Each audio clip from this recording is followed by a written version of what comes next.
Today's game has brought a lot of pain into this world, my friends. Peeping Dorm Manager managed to get a bit of hype, partly thanks to some bans from extra sensitive Koreans and Chinese players. People who never experienced this kind of messed up shit. I mean the glorious strawberry game development. On any site about Peeping Dorm, you'll find tears. The tears of those who hit critical bugs, can't unlock all the scenes, or just can't figure out how our guy managed to turn the two main heroines into common sluts for everyone. And so, I fully completed the game, unlocked all the scenes. By the way, I've got a small but important surprise for you about those scenes. I've climbed over all the critical bugs and know how to deal with them. Now you're probably wondering, how, almighty glorious radiant chest, did you manage to do all that, playing the game without even touching the keyboard, pressing keys only with your chin? How did you pull it off? My friends, for those of you who had the pleasure of dealing with strawberry games before and are therefore already hopelessly lost to the gene pool, this game won't be an issue. And honestly, I'm not even that much of an expert in this stuff. Well, it seems like I've already poured enough syrup on myself and humbly giving myself a little let's finally get into the storytelling. So what's all that about? We are playing as a shaggy-haired brownie whose job is to spy on the girls in the dorm because he's in charge of keeping things in line around here. The game is clearly inspired by my favorite Beholder. From the start they hit us with intrigue. Something shady happened to the previous dorm manager, and as we progress we'll find out what exactly. For now though, I head to the supermarket and meet a beautiful girl. Before we even have a chance to share our deep, rich inner world with her, she lets us know she couldn't care less and dreams of finding someone who'll provide a life where she won't have to work as a cashier 5 days a week or deal with scumbags like us. What a fantastic start to the story. It's a subtle hint that her scenes will only unlock once our dark Hercules strikes it rich. While pondering how to quickly win over this incomparable lady, I head back to the dorm. And holy hell, we witnessed the first completely indecent, unshowable scene. One of the dorm girls is playing butt pong with her boyfriend, right there in the hallway. The shamelessness of it is off the charts. Now, what was the important point I wanted to show you? Friends,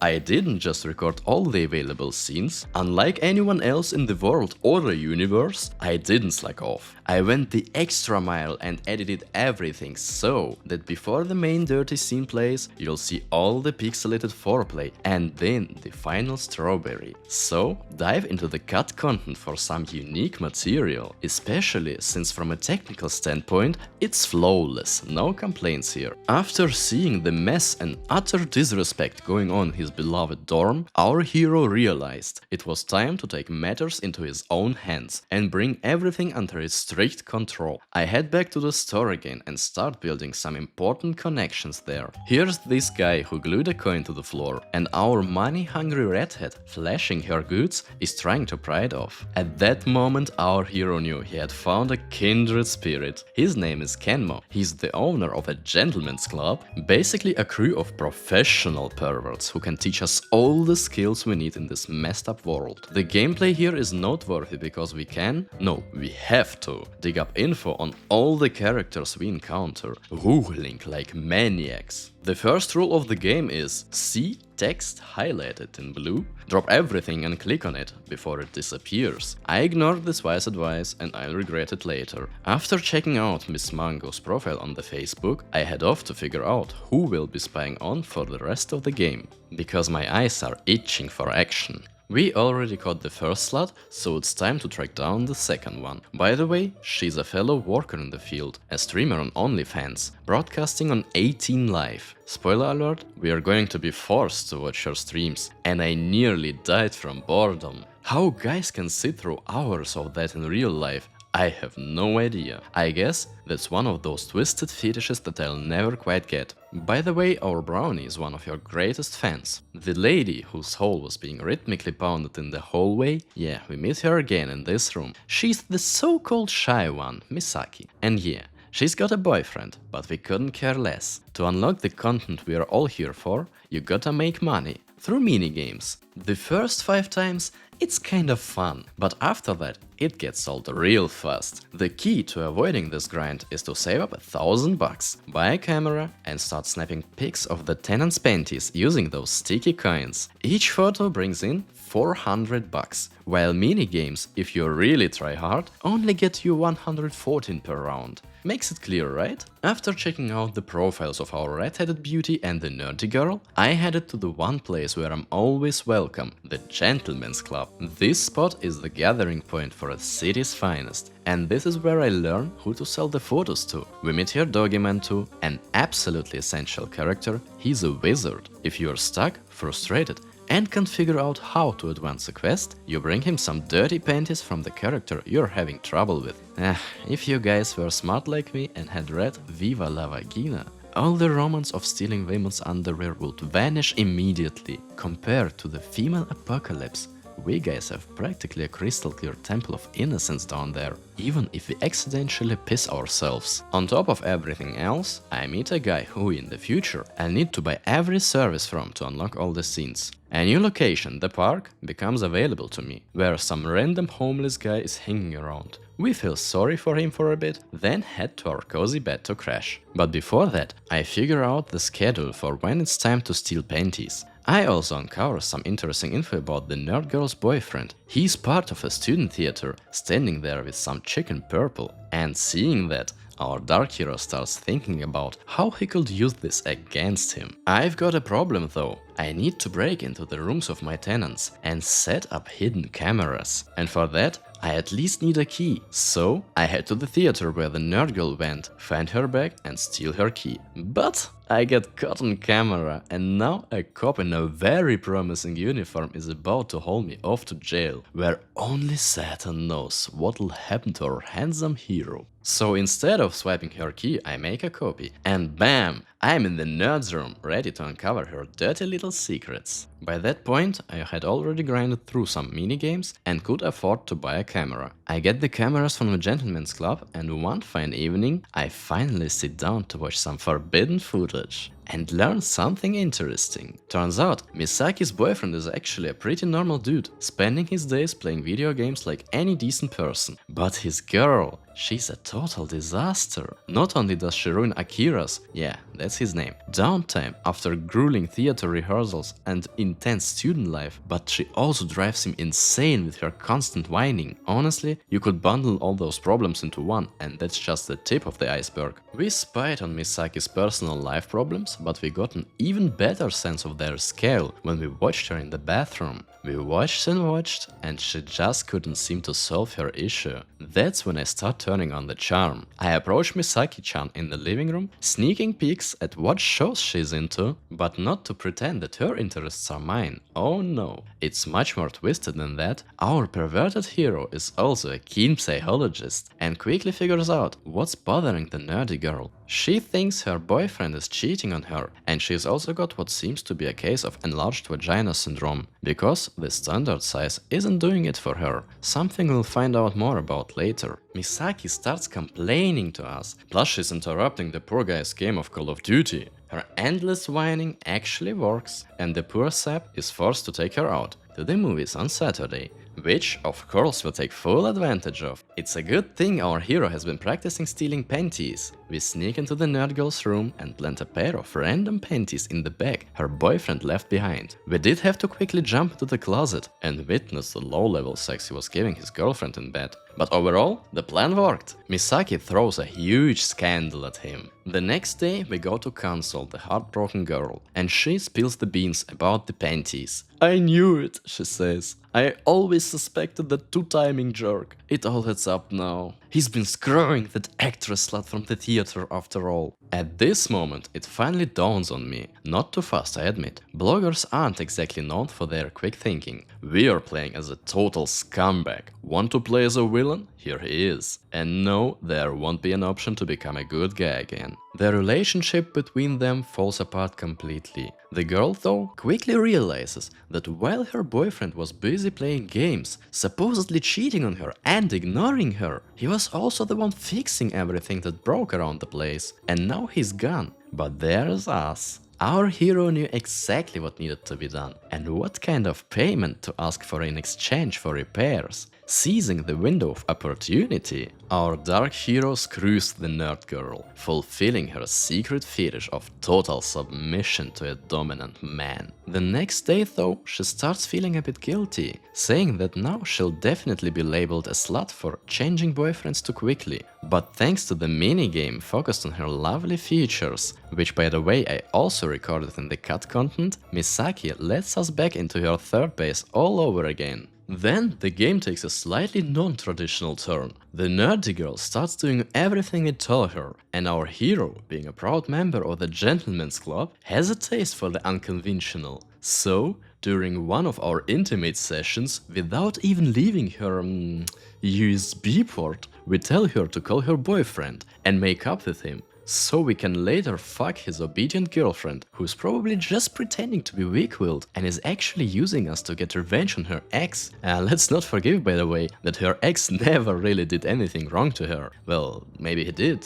He was just too nice, and that's something women never forgive. So we screwed the girlfriend and beat the crap out of the ex too, clearing the way for many more scenes with Misaki. Now it was time to shift all my love and attention to the streamer girl. Unlike Misaki, this one's a dangerous bitch, who's already done some seriously shady stuff. It's no wonder she has not just a lock on her door but also a passcode that we'll need to crack. She's definitely got something to hide. They say the way to truly understand a woman is to watch her stream from start to finish, so that's exactly what I did. Though I didn't know at the time that I'd need to watch not just one stream, but 3, on different days, or the plot won't progress at all. In one of the streams, she mentions a friend who used to live in the dorm, but after a major depression episode, she took off to the sea. This turns out to be an important plot hook. Since I can get into her room without knowing the code, I start poking a hole in the wall of the neighboring room just to sneak a peek at her boobs, because who knows if all this seduction's even worth the effort. Plus, every Wednesday she gets a package, and if you click right on the paper, you'll discover part of the code to her room. By carefully clicking on all the blue text in her streams, we eventually piece together the code to her door. Or, to be honest, we could just check any guide, but the game will only let us enter it if we don't miss a single phrase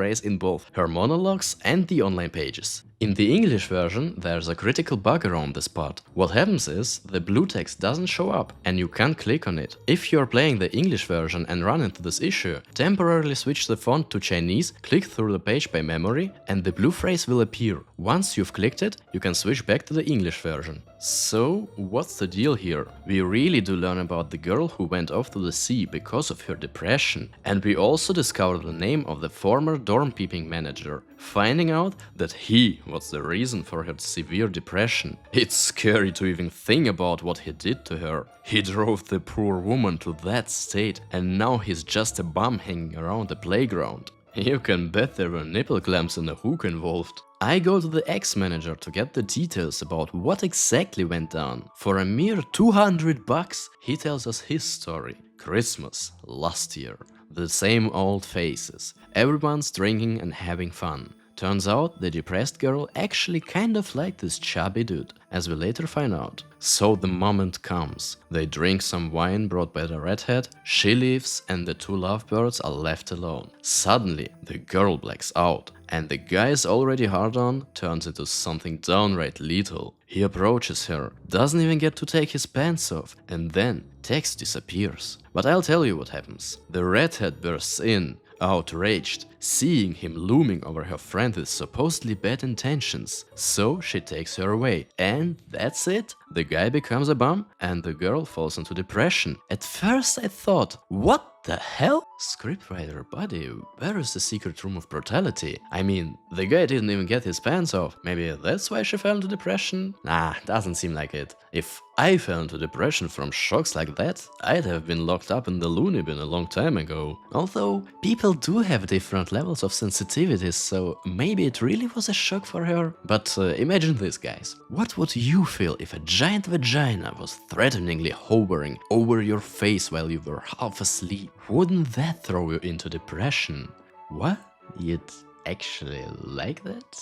Alright, let's leave the judgment to the bald guy from Brothers. That's not the point. The point is that the whole thing was set up by the streamer girl. Why? Because she was jealous of their budding romance. Finally, we've met a villainess on the same level of nastiness as us. Time to act. We hack into her computer, install some spy software, and find out that our streamer is a truly vile person. She fakes her subscriber count to make everyone go, "Oh my god, she has so many followers, she must be amazing." Then rich sugar daddies start sending her gifts, thinking she's really important. But now we see what she's really like.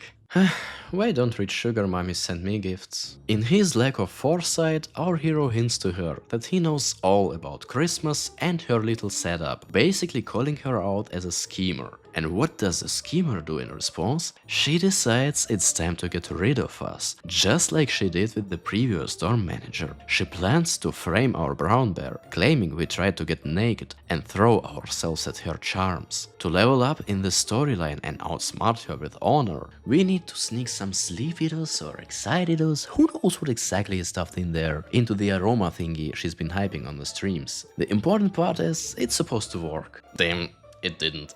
But if you activate the timer in the evening instead of at night, it works. Unaware of our sneaky plan, Ai-chan invites us over to fix her pipe. Ha! And then she lets us sniff her finger, God knows where it's been before, but we take a whiff and pass out. She goes on to reveal all her devious plans, but then the aroma kicks in and wakes us up, bringing her scheming to an end. She's not going to catch us with our pants down. And not only that, but we recorded all her plans on tape and hacked her computer. Now we are ready for something sweet. The hardcore blackmail begins with us shoving it all the way down her throat. The streamer girl fully tastes the bitterness of her own sneaky nature, and we dive headfirst into the final seduction phase with the whole variety of scenarios. Whether it's in beer style, sneaking in a quick one at the supermarket while the cashier isn't looking, or maybe is, in the living room without pausing the phone game, or the classic one for all streamers, riding her new boyfriend's body live on stream with your favorite subscribers watching.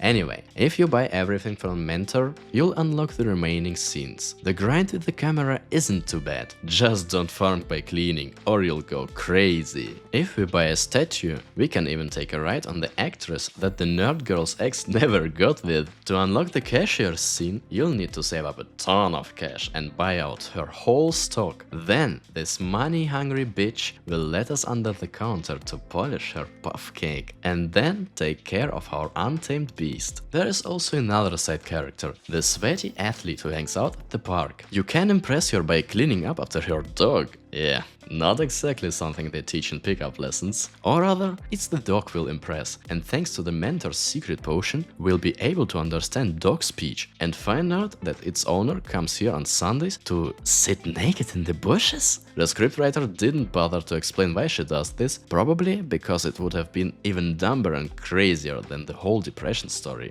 But the dumber and crazier the better, right? Once you unlock all the scenes with both heroines, you'll get the secret endings. Both girls get railed by hordes of happy men. A lot of people were disappointed, probably expecting something more uplifting, like the hero marrying both of them. But I'll say this, the game never really tries to be reasonable, and the developer certainly doesn't hold back on indulging in his little misogynistic pleasures.